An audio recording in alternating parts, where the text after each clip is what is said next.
जय महादेव मित्रों, आप सभी का हमारे YouTube चैनल पे बहुत बहुत स्वागत है। आज मैं आप लोगों को महाभारत की कथा में कुरुवंश की उत्पत्ति के बारे में बताने जा रहा हूँ। पुराणों के अनुसार ब्रह्मा जी से अत्रि, अत्रि से चंद्रमा, चंद्रमा से बुध और बुध से इला नंदन पुरुरवा का जन्म हुआ। पुरुरवा से आयु, आयु से राजा नहुस और नहुस से ययाति उत्पन्न हुए। ययाति से पुरु हुए। पुरु के वंश में भरत और भरत के कुल में राजा कुरु हुए। कुरु के वंश में शांतनु का जन्म हुआ। शांतनु से गंगानंदन भीष्म उत्पन्न हुए। उनके दो छोटे भाई और थे, चित्रागद और विचित्रवीर्य। ये शांतनु से सत्यवती के गर्भ से उत्पन्न हुए थे। शांतनु के स्वर्गलोक चले जाने पर भीष्म ने अविवाहित रहकर अपने भाई विचित्रवीर्य के राज्य का पालन किया। भीष्म महाभारत के प्रमुख पात्रों में से एक है। ये महाराजा शांतनु के पुत्र थे। अपने पिता को दिए गए वचन के कारण इन्होंने आजीवन ब्रह्मचर्य का व्रत लिया था। इन्हें इच्छा मृत्यु का वरदान भी प्राप्त था। एक बार हस्तिनापुर नरेश दुष्यंत आखेट खेलने वन में गए। जिस वन में शिकार के लिए गए थे उसी वन में कण्व ऋषि का आश्रम था।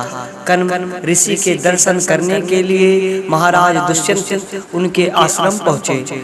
पुकार लगाने पर एक अति लावण्यमयी कन्या ने आश्रम से निकलकर कहा, हे राजन, महर्षि तो तीर्थ यात्रा पर गए हैं, किंतु आपका इस आश्रम में स्वागत है। उस कन्या को देखकर महाराज दुष्यंत ने पूछा, बालिके आप कौन हैं? बालिका ने कहा, मेरा नाम शकुंतला है और मैं कण्व ऋषि की पुत्री हूँ। उस कन्या की बात सुनकर महाराज दुष्यंत आश्चर्यचकित होकर बोले, महर्षि तो आजन्म ब्रह्मचारी हैं, फिर आप उनकी पुत्री कैसे हुई?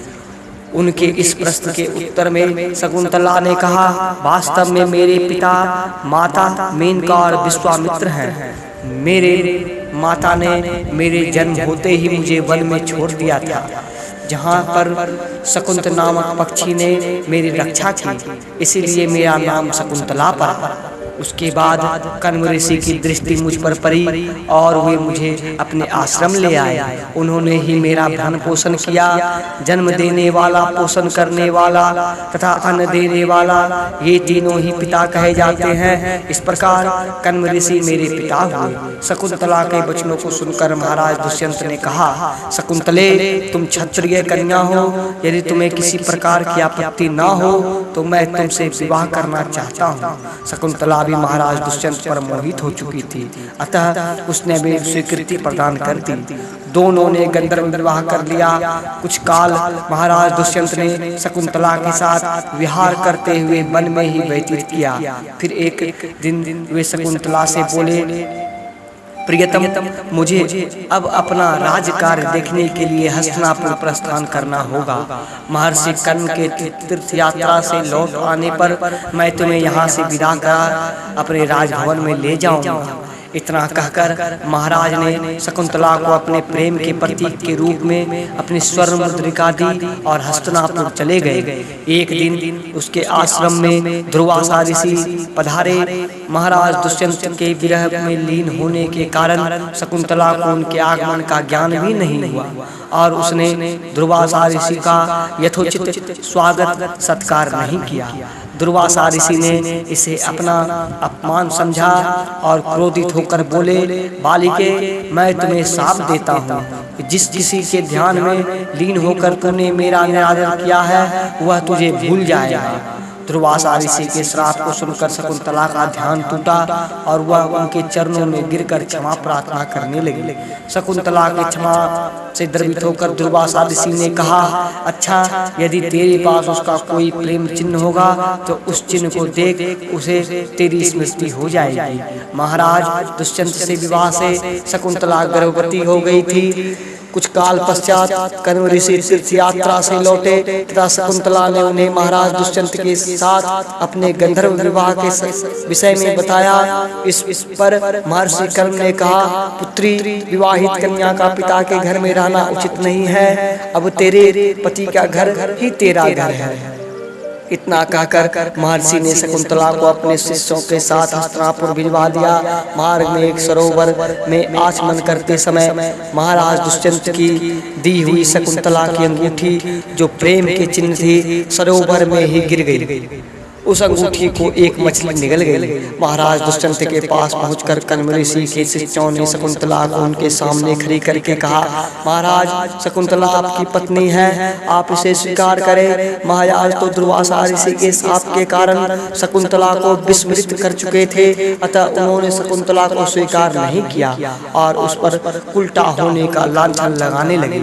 शकुंतला का अपमान होते ही आकाश में जोरों की बिजली कड़क उठी और सबके सामने उसकी माता मेनका उसे उठा ले गई। जिस मछली ने शकुंतला की अंगूठी को निगल लिया था, एक दिन वह एक मछुआरे के जाल में आ फंसी। जब मछुआरे ने उसे काटा तो उसके पेट से अंगूठी निकली। मछुआरे ने उस अंगूठी को महाराज दुष्यंत के पास भेंट के रूप में भेज दिया।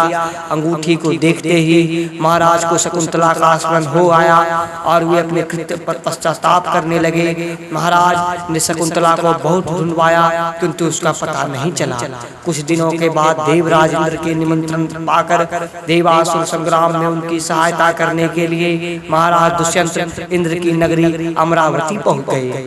संग्राम में विजय प्राप्त करने के पश्चात जब वे आकाश मार्ग से हस्तिनापुर लौट रहे थे तो मार्ग में उन्हें कश्यप ऋषि का आश्रम दृष्टिगत हुआ। उनके दर्शनों के लिए वहां रुक गए। आश्रम में एक सुंदर बालक एक भयंकर सिंह के साथ खेल रहा था। मेनका ने शकुंतला को कश्यप ऋषि के पास लाकर छोड़ा था तथा वह बालक शकुंतला का ही पुत्र था। उस बालक को देखकर महाराज के हृदय में प्रेम की भावना उमड़ पड़ी। वे उसे गोद में उठाने के लिए आगे बढ़े तो शकुंतला की सखी चिल्ला उठी, हे भद्र पुरुष, आप इस बालक को ना छुए, अन्यथा उसकी भुजा में बंधा काला डोरा सांप बनकर आपको डस लेगा। यह सुनकर दुष्यंत स्वयं को ना रोक सके और वो बालक को अपने गोद में उठा लिया। अब सखी ने आश्चर्य से देखा कि बालक की भुजा में बंधा काला गंडा पृथ्वी पर गिर गया। सखी को ज्ञात हुआ कि बालक को जब कभी भी उसका पिता अपने गोद में लेगा, वह काला डोरा पृथ्वी पर गिर जाएगा। सखी ने प्रसन्न होकर समस्त वृत्तांत शकुंतला को सुनाया। शकुंतला महाराज दुष्यंत के पास आई। महाराज ने शकुंतला को पहचान लिया। उन्होंने अपने कृत्य के लिए शकुंतला से प्रार्थना किया और कश्यप ऋषि की आज्ञा से लेकर उसे अपने पुत्र सहित अपने साथ हस्तिनापुर ले गए। महाराज दुष्यंत और शकुंतला के उस पुत्र का नाम भरत था। बाद में वे भरत महान प्रतापी सम्राट बने, यानी कि राजा बने, और उन्हीं के नाम पर हमारे देश का नाम भारतवर्ष हुआ।